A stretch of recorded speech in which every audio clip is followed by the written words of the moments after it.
Hello, my dear students. Welcome to the English YouTuber. Today, we're going to discuss all the possible questions that can appear from the poem Amanda. So, let's begin. The first question: what was Amanda asked not to do? Amanda was asked not to bite her nails and not to hunch her shoulders. Also, she was told to stop slouching and to sit up straight.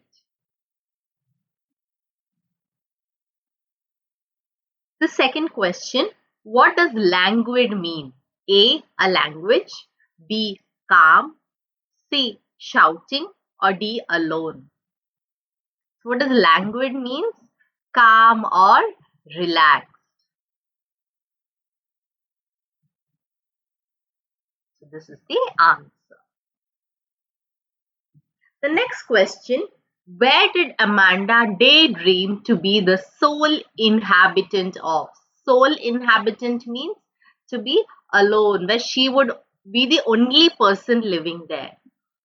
Amanda was daydreaming that there was a languid. I told you languid means calm and a relaxed emerald sea, and she was a mermaid and the sole inhabitant who would drift blissfully. So she imagined herself to be the sole inhabitant in the emerald sea and to be a mermaid who would drift blissfully, enjoying the waters.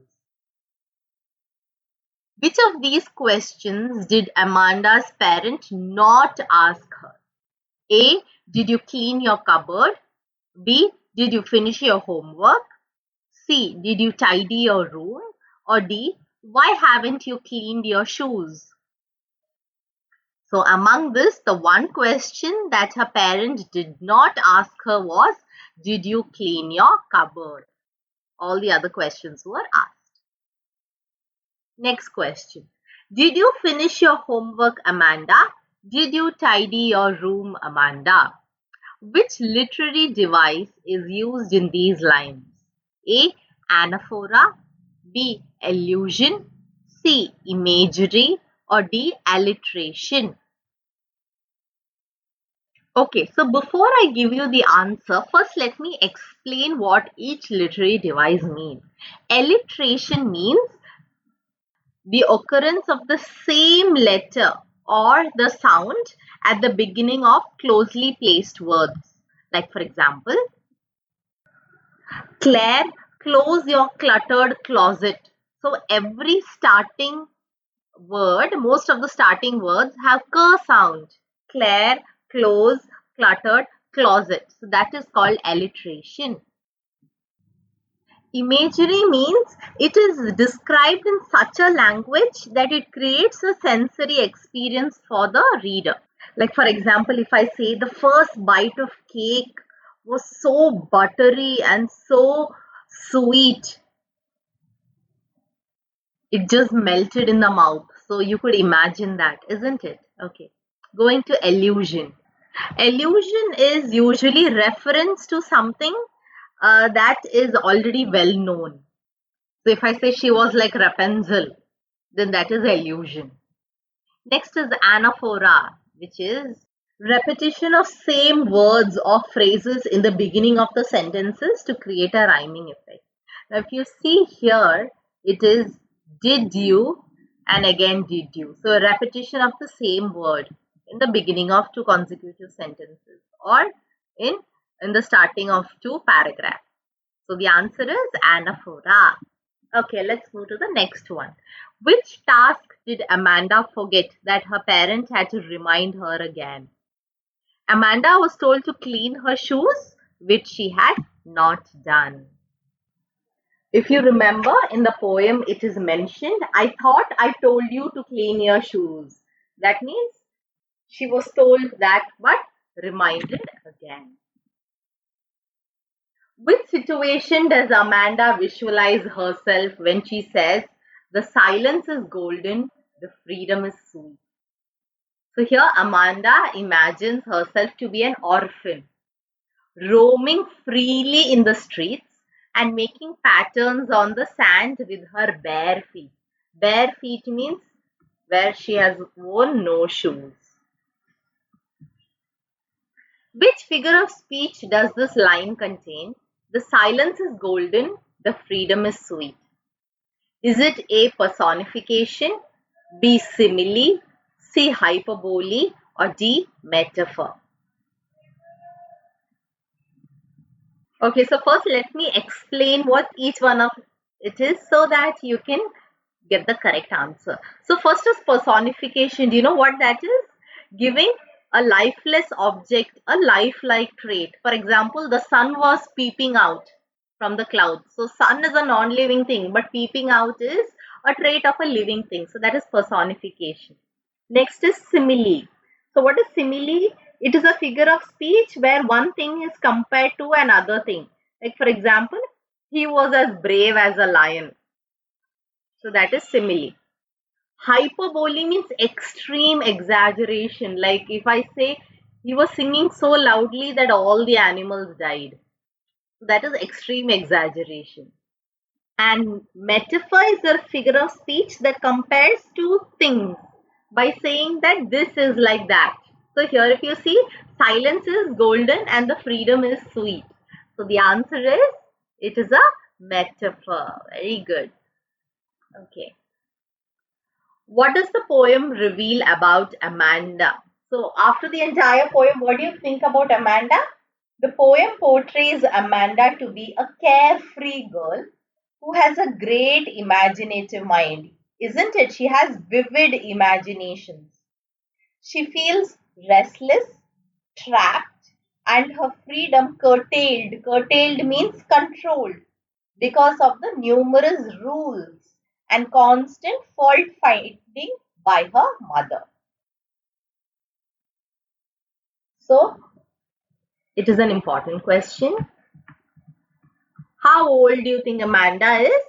So, I think Amanda is a teenager because this is the age that children usually despise being nagged. They like to have freedom and to be left alone. Also, her mother warns her about getting acne, which normally appears in teenage years. So that is why we think Amanda is a teenager. Why was Amanda reminded not to eat a chocolate? A, because she's allergic to it.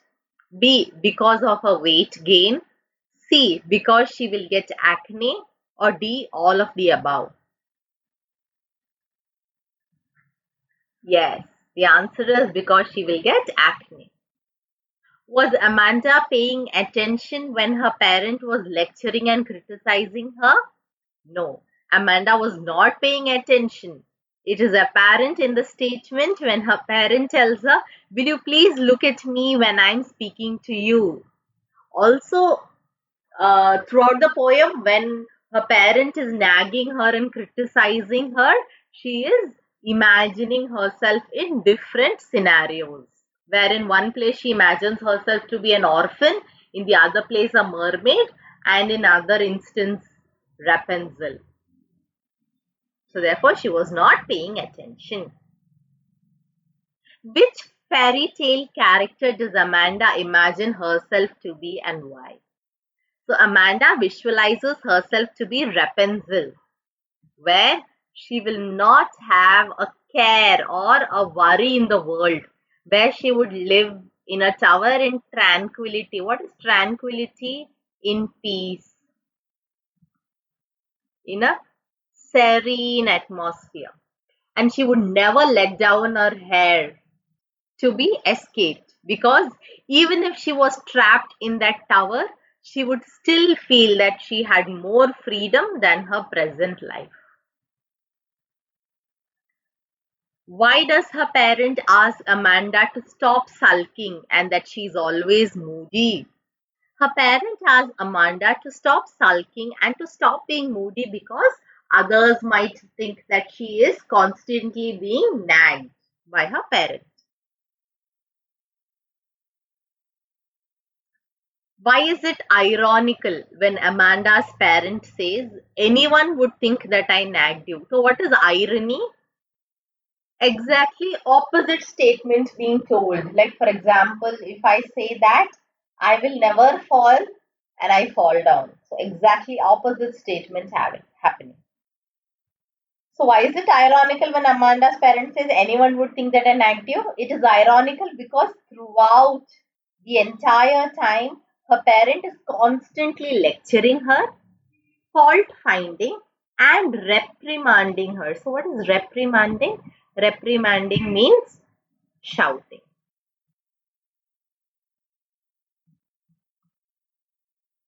Amanda is not allowed to express her emotions freely, and every action of her is picked upon.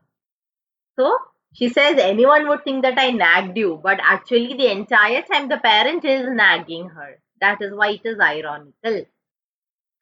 Why does Amanda wish to be an orphan? Amanda wishes to be an orphan so that she will not have any parent who will constantly nag her. She can lead her life as she chooses and will be free in a world of complete freedom and silence. That is why she wishes to be an orphan, where nobody would nag her and she would feel completely free and there would be a world of silence. What lesson does this poem teach us? Again, an important question. The poem teaches us an integral lesson that parents should not constantly monitor and nag the child. The children should not be deprived of their freedom. So they should have freedom and they should be allowed to live and enjoy their childhood rather than being criticized at every point and every mistake being pointed out. The parent should also be empathetic and understand the child from their point of view. And most importantly, we should not suppress the emotions of children. So this is the important lesson that the poem is teaching us. Now, here are some vocabularies that you can include in your answers to score high marks. So instead of the word scolding, you can write reprimanding, or the parent was constantly lecturing her. She was picked on, or she was nagged. She was criticized. She was constantly fault finding her daughter. She was continuously complaining. Next word is despise. Despise it means hate it. I despise eating bitter gourd because it tastes awful. So I despise it means I hate it. I detest it. This is another synonym of hate it, or I loathe it. So you can say that she detested being criticized at every point, or she loathed it. Amanda loathed it, or Amanda despised being constantly nagged. The next word is deprived of freedom. Okay, so Amanda did not like to be deprived of her freedom, or she did not like her freedom to be curtailed. Curtailed means controlled, or restricted, or limited. So these are some of the words that you can use in your answers.